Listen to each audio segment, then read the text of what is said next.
Bonjour à tous, donc un nouveau petit tour de l'élevage. Donc là, ce week-end, je me suis séparée d'un de mes dindons reproducteurs et de deux femelles de ce parc-là pour pouvoir mettre du coup des jeunes de l'année à la place. Celle-ci, là, on voit qu'elle a du blanc sur les ailes. En fait, elle s'était fait attaquer par les autres à un moment donné. Je sais pas si elle était coincée quelque part. Elle était toute pelée au niveau du dos et des ailes. Et donc elle était bien noire de base. Et quand ça a repoussé, ses plumes sont devenues blanches. Donc je sais pas. Du coup, je voulais la garder à la base en repro. Au final, je sais pas si je vais la garder ou si vraiment c'est dû à la repousse suite à cette blessure que ça a fait ça. Donc là, pour l'instant, il y a 4 femelles de l'année qui me restent. Donc avec donc un dindon de l'année dernière, une dinde de l'année dernière et une dinde de 2 ou 3 ans, je crois, là-bas. Ici, je ne les ai pas encore ouvert parce que du coup il y a le nouveau dindon et 3 dindes de l'année dernière, donc pour qu'ils s'habituent au parc. Les autres ils sont restés fermés 2 jours, mais voilà, je me dis que si j'ouvre tout de suite les deux en même temps, ça va sauter par-dessus les clôtures pour aller rejoindre ceux qui connaissent d'avant. Donc pour l'instant, il va rester encore un peu fermé pour s'habituer à rester là.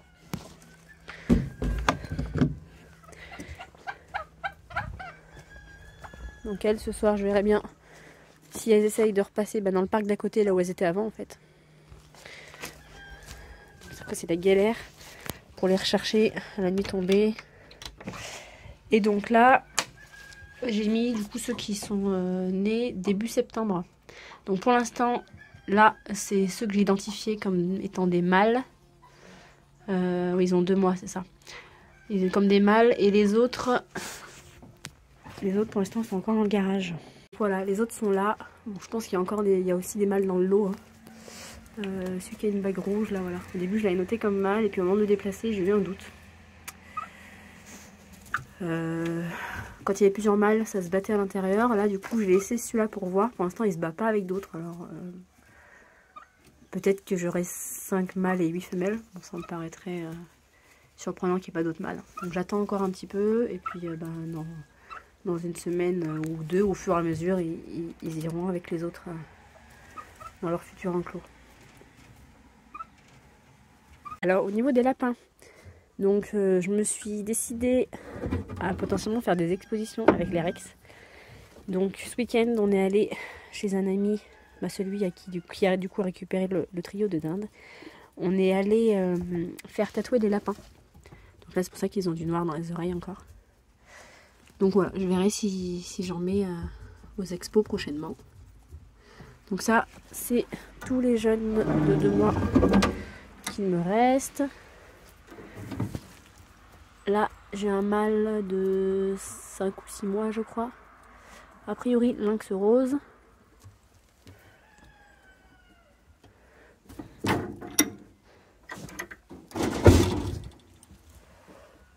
Un mâle lynx bleu ou opale. Enfin, je choisisse quelle couleur je continue, parce que là, du coup, je me retrouve avec pas mal de mâles.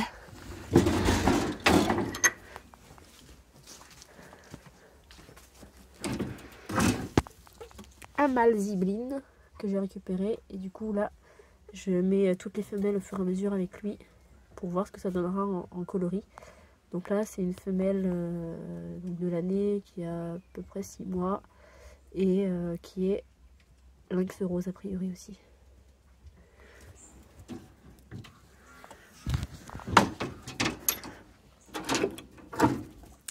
Donc encore une femelle de l'année que du coup j'ai mis avec le mâle en dessous, on verra si ça marche, mais elle avait pas l'air d'accord, donc je suis pas sûre.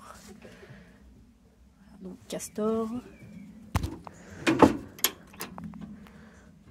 un mâle castor qui va bientôt finir à la casserole avec 2 de ses frères.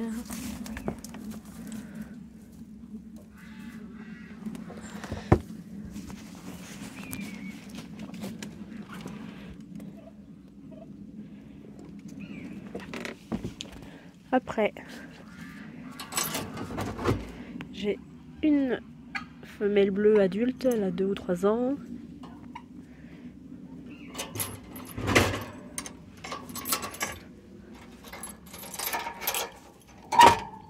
la femelle castor, adulte aussi.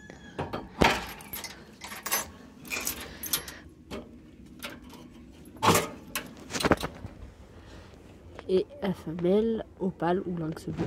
Ce que je leur donne à manger là, c'est des betteraves fourragères.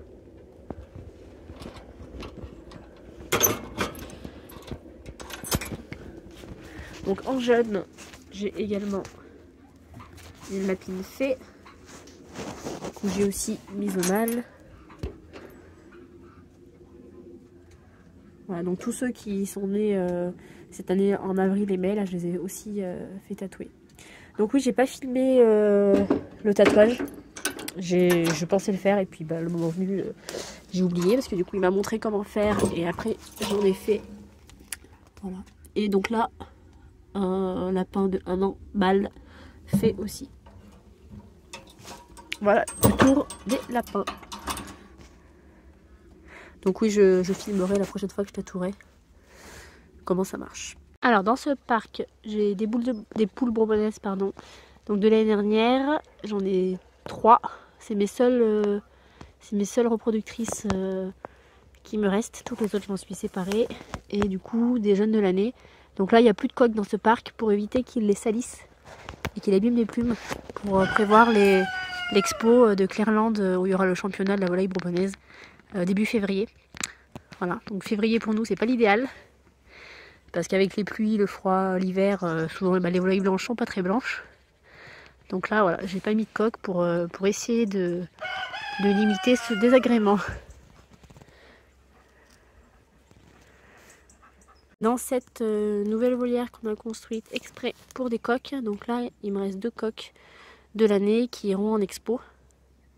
Il y en a un que je garderai et l'autre il partira à la vente. Après, dans les volières des jeunes, donc là, il me reste un coq bourbonnais qui lui aussi ira en expo. Là, il y a 2 poules bourbonnaises, mais il y en a une que je ne garde pas. Celle-ci, donc qui est déjà en ponte, celle-ci. Et avec, il y a 4 poules azur. Dans la volière d'à côté, ils ont 3 mois et demi. Donc là, j'ai des coqs azur ou croisés azur, comme le gris là. Et du coup, des bourbonnais de mes 3 parcs. Bon, j'aurais du tri à faire, mais j'attends encore qu'ils grandissent un peu. Mais bon, j'en ai déjà repéré quelques-uns que de toute façon je ne garderai pas. Dans la volière encore à côté, donc j'ai ceux qui sont éclos du 2 septembre, donc ils ont 2 mois. Il reste quelques coqs azur et donc après tous des bourbonnais.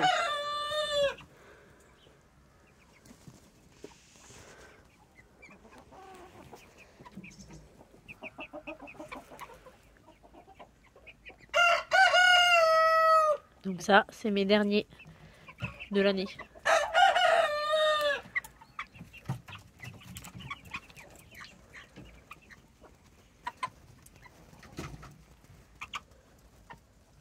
T'es boueux toi. Alors là on a un petit nouveau, un peu en panique. Donc du coup la personne qui a montré comment tatouer les lapins a donc récupéré le trio d'Anne Bourbonnaise. C'était sa souche à la base, du coup il les a tous perdus, donc il a pu récupérer sa souche. Et on a fait un petit échange d'un canard corallien mâle blanc contre une poule bourbonnaise. Donc en fait le but, donc là je peux pas, là il est en quarantaine puis vermifuge pour l'instant. Donc après je vous filmerai aussi quand il sera à côté des nôtres et on verra la différence de taille. Donc on l'a pris pour essayer de ramener de la hauteur et du gabarit à nos coureurs indiens sauvages argentés, parce qu'en fait on trouve pas d'autres sauvages argentés pour essayer d'améliorer le type coureur indien quoi. Donc il y aura du travail de sélection à faire derrière avec ce croisement avec un mâle blanc. Donc dans la saison de repro, je ferai une tournée avec lui et d'autres tournées avec les mâles sauvages argentés. Donc au niveau des oies, ça c'est toutes les oies qui ont reproduit l'année dernière. Donc on a un peu de tous les âges. On en a un qui devait partir ce week-end, mais on m'a encore posé un lapin. Voilà.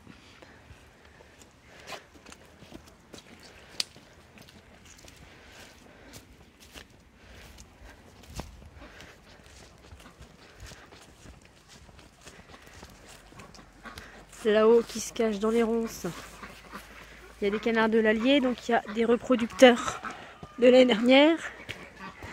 Il y a des jeunes qui sont en début d'année qui pondent.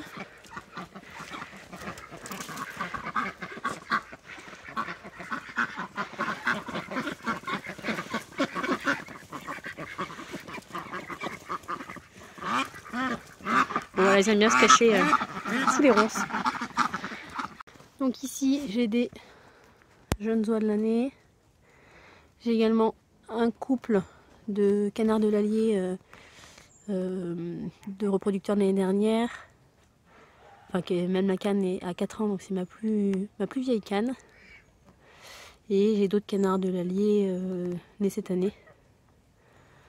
Bon, je les avais laissés sur herbe pour qu'ils ne salissent pas trop, mais en fait ils dorment, je sais pas si vous voyez. Ils dorment là-bas dans le coin pour être proches des autres oies. Donc ils ont fait un trou de boue. Donc voilà, ils dorment dans la boue. Ce qui fait que les avoir laissés sur l'herbe, ça n'a pas marché parce qu'ils sont tout sales. Dans ce parc de poules bourbonnaises, je voulais me séparer du coq qui a été présenté en expo il y a 1 an et demi maintenant. Voilà, il est en mue, donc il manque pas mal de plumes au niveau du cou. Et il y a 3 poules bourbonnaises avec lui. Voilà. Et également 3 croisés, donc des jeunes là qui n'ont pas encore commencé la ponte, ça devrait pas tarder. À la base, ces 3 poules grises la croisée, je les ai mises dans le parc d'à côté et elles ont décidé de venir vivre ici. Donc tant pis, je les ai laissées là. Elles avaient réussi à passer par-dessus entre le grillage et le filet là-bas. Et elles sont installées de ce côté. Et donc dans mon dernier parc de bourbonnaises, j'ai 3 poules de l'année et un coq repro qui lui aussi du coup est en mue et a perdu ses plumes au niveau du cou là.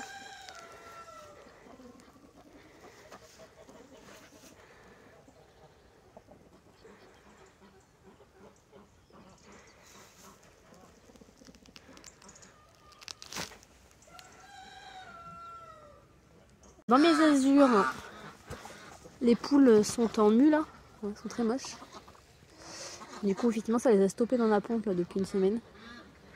J'ai plus que un œuf par jour ou 0. Voilà.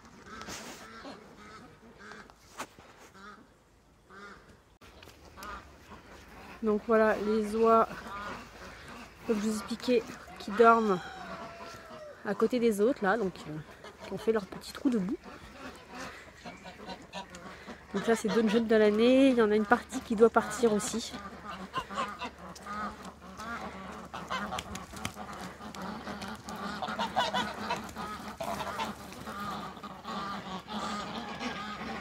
Donc ça voilà, les coureurs, les blancs de l'Allier de l'année.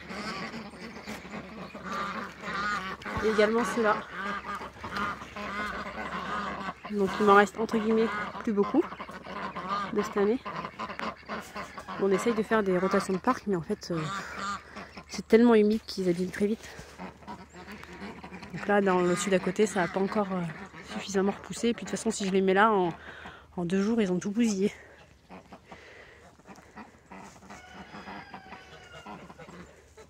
Donc ici, il y en a des coureurs indiens qui normalement vont tous partir ce soir. Des jeunes de l'année et un mâle repro l'année dernière.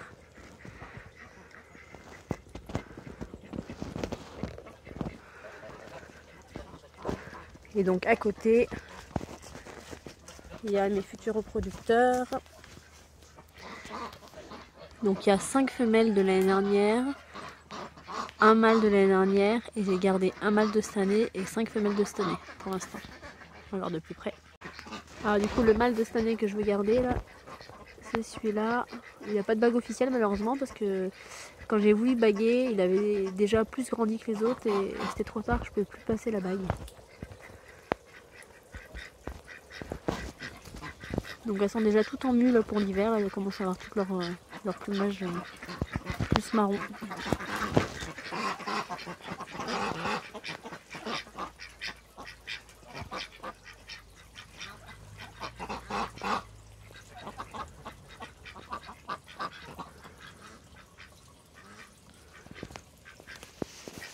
Et donc à côté, j'ai un mâle dans l'allier et 4 femelles qui du coup c'était des reproducteurs cette année.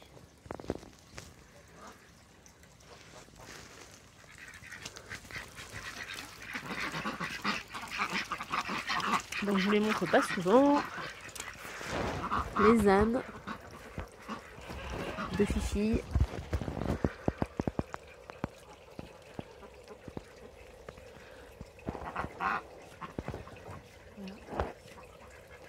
Donc là le parc des Dindes Blanches est vide. Donc on a enlevé le filet électrique.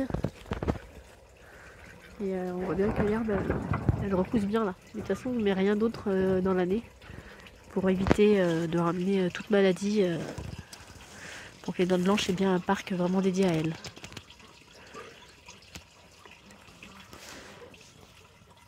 À bientôt. Alors ça y est, je viens de la relâcher le mâle blanc avec les autres.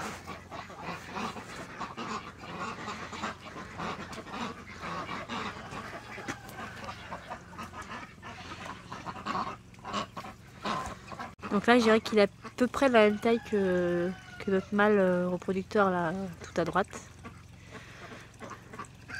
Après bah, il est forcément plus grand que les femelles. Et ce mâle là c'est un jeune de l'année, donc il a encore le temps de grandir un peu plus. Alors du coup le mâle de l'année qu'on a gardé là, je l'ai gardé parce qu'il a un très joli bec, une très jolie tête en coin. Que du coup le blanc a moins quand même.